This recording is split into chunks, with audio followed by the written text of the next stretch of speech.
Olá, eu sou o Prestige Man e esse é o canal do equipamento de tênis. O nosso assunto de hoje é discutir uma expressão que eu uso com frequência aqui no canal, que se refere àquelas raquetes que são para jogadores que geram a própria potência. Eu vou falar a respeito de alguns modelos que se encaixam nessa categoria, tá bom? Se você ainda não fez a sua inscrição no nosso canal, faça a inscrição aí na parte de baixo. Se você gostar do vídeo, não deixe de dar um like para ajudar o canal. E se você precisar de uma consultoria mais técnica, de um acompanhamento mais detalhado, eu vou deixar na descrição desse vídeo o meu contato e você pode me encontrar pelo WhatsApp ou pelo Telegram, tá bom? Nosso assunto de hoje está voltado para uma expressão que eu uso aqui nesse canal, já usei em muitos dos vídeos, e é a referência àquela situação em que o jogador precisa gerar a própria potência. Ou seja, há algumas raquetes que dão uma potência tão baixa que se o jogador não tiver a técnica necessária para gerar essa potência, ele não vai conseguir jogar com aquela raquete. Então, nós vamos explicar o que significa isso e quais são as características dessas raquetes que exigem que o tenista gere a sua própria potência, tá? De início, vou fazer menção aqui das principais características dessas raquetes. São três as características. Primeiro, normalmente são raquetes com rigidez mais baixa. E eu estou me referindo aqui entre 54, 55 até 62, no máximo 63.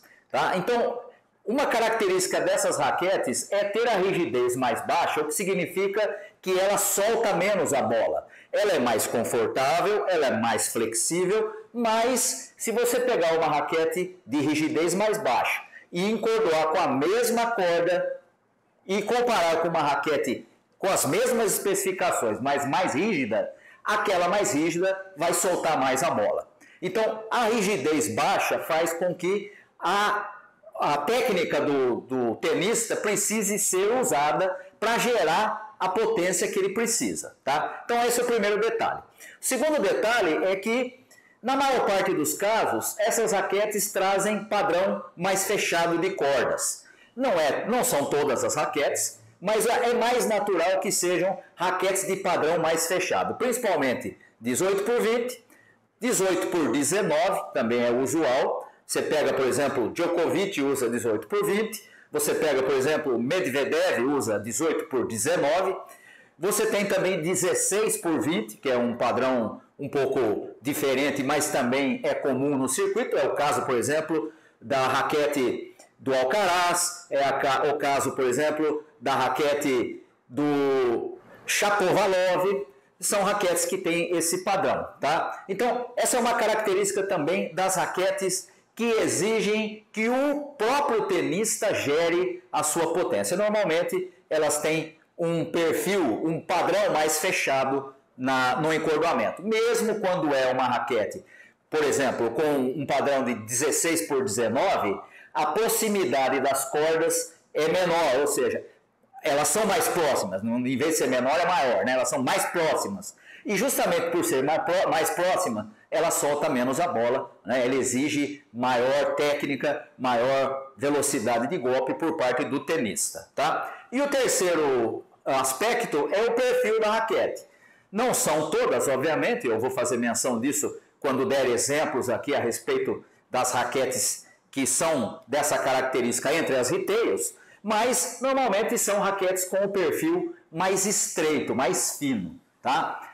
Obviamente você vai encontrar algumas que são de perfil mais largo, mas tem uma rigidez tão baixa que acaba dando baixa potência, mas no geral, digamos assim, é a raquete com o perfil mais fino, tá?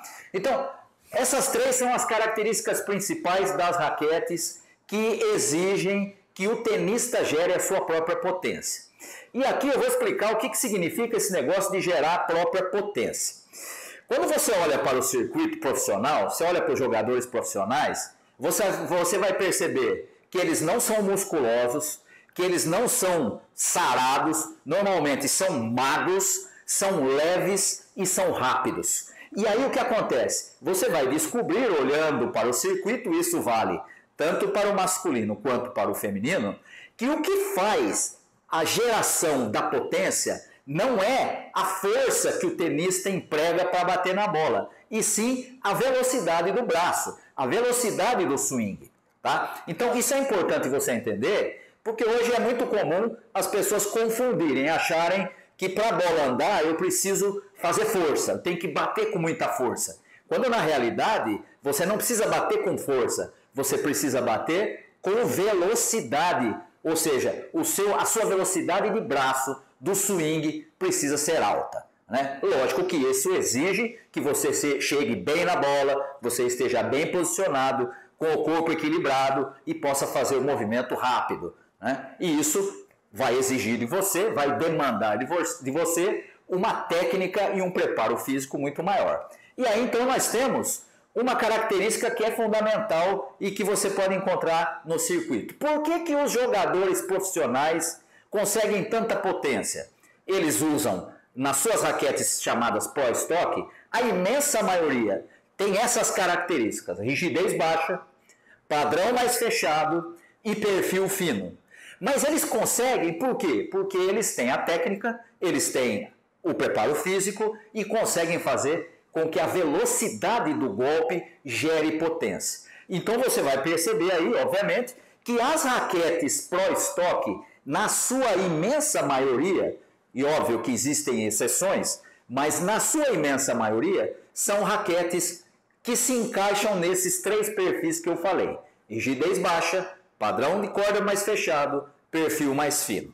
Tá? Então, isso é importante você entender, porque hoje há muita confusão quando você fala de conseguir potência. É óbvio que há raquetes que dão potência free, que é uma expressão que eu também uso aqui no canal, mas essa potência free vem muito mais da rigidez mais alta da raquete do que propriamente de velocidade ou não da batida do jogador. Tá? E aí então você já deve ter notado também que as raquetes com essas características são para jogadores já intermediários avançados e principalmente para jogadores avançados. Jogador intermediário não vai conseguir fazer a bola andar usando uma raquete com essas características. Tá? Ele pode bater, ele pode conseguir jogar bem, ele pode ganhar jogos, obviamente, mas aquela raquete vai demandar dele uma técnica, um preparo físico, uma exigência que ele ainda não alcançou, porque não está nem no intermediário avançado e muito menos no avançado. Tá? E aí porque você encontra entre os jogadores do circuito, tanto masculino quanto feminino, você encontra jogadores usando raquetes desse tipo. Eles têm a técnica, eles têm o preparo físico, eles têm a velocidade de swing e por isso eles não precisam que a raquete faça isso por eles. Tá?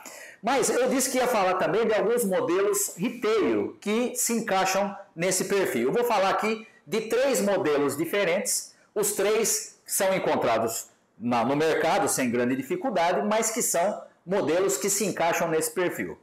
O primeiro modelo é a Wilson Clash 100. Quando esse modelo saiu a primeira vez, eu achei muito interessante porque eu pensei, puxa, finalmente nós vamos ter uma raquete que tem um perfil mais largo, como é comum nas raquetes de potência, mas com uma rigidez mais baixa, o que vai melhorar o seu conforto. E de fato ela é extremamente confortável. Mas o fato dela ter a rigidez baixa fez com que ela tivesse uma potência muito abaixo daquilo que era esperado para o seu perfil.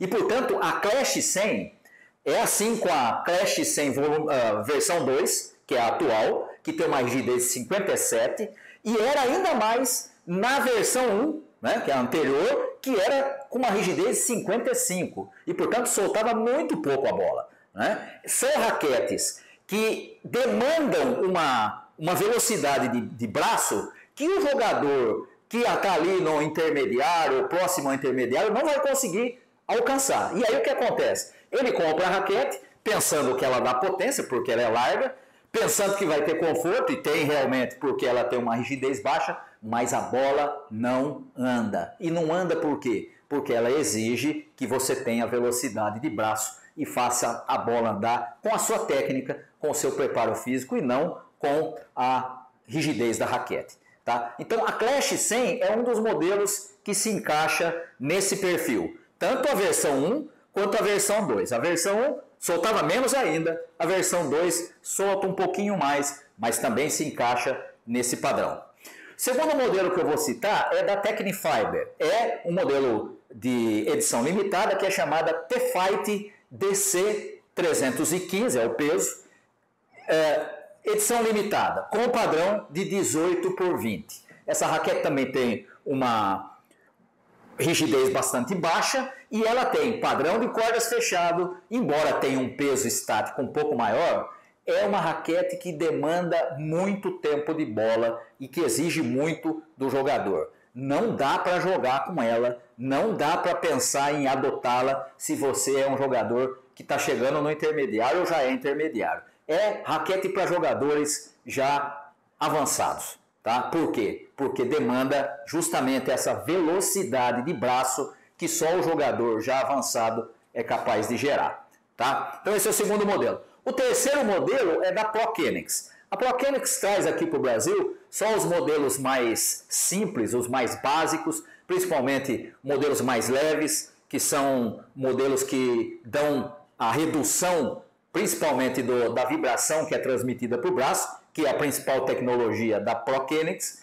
Mas ela tem um modelo, aqui no Brasil é difícil de encontrar, mas ela se encaixa nesse perfil que eu estou falando aqui, que é a ProKennex Black Ace 300. 300 é o peso, né? Ela também tem versão mais pesada, mas mesmo a 300, que é mais leve, que é, digamos assim, o padrão de uma raquete já de potência, né? É muito comum você ter raquetes com esse peso que dão potência, como é o caso da Pure Drive, como é o caso de outros modelos similares, a Wilson Ultra e coisa do tipo. A ProKennex tem também essa característica, ela é de baixa rigidez, 55 de rigidez, 300 gramas, mas o perfil não é muito largo e a bola simplesmente não anda, a não ser que você tenha a velocidade no swing. Tá? Então é um modelo que também demanda do jogador a técnica de alguém que já está no nível intermediário avançado e principalmente avançado. Tá? Então, e vou fechar aqui com, obviamente, a citação das Pro Stocks, né? Eu tenho aqui na minha mão, essa aqui é uma H19 da Wilson, que é uma raquete Pro Stock, que também tem essa característica. Perfil estreito, fino, rigidez baixa. O padrão dessa aqui nem é tão fechado, existe a 18 por 20, essa é 16 por 19, mas esse perfil faz com que ela seja uma raquete que demande muita velocidade de braço e não dá para jogar se você for um sujeito iniciante intermediário ou mesmo chegando a intermediário. Ela vai demandar muita técnica que você ainda não alcançou porque não chegou no nível necessário. Tá? Mas eu poderia citar outras aqui, como por exemplo a Red PT57A, que foi tornada famosa, né, na história do tênis pelo Guga, né, usou a vida toda a sua carreira ele usou esse modelo. Né? Atualmente o Andy Murray usa exatamente o mesmo modelo, embora ele use um padrão de cordas mais aberto. A do Guga era 18 por 20, a bola não anda, você tem que fazer a bola andar, você tem que gerar potência, tem que gerar velocidade, porque ela não te dá nada. Né? Esse é um modelo. Outro modelo, a PT424 da Dunlop, também cabeça 98, perfil fino, 18 por 20, rigidez baixa, a bola também não anda, é preciso você gerar sua própria potência. E poderia citar outras aqui, né, que são Pro Stock e que tem a mesma característica, o mesmo perfil disso que eu estou apresentando para você. São raquetes que demandam do tenista que ele gere a sua própria potência por meio da sua velocidade de braço. Tá certo? Muito bem, por hoje ficamos por aqui. Um abraço a todos vocês.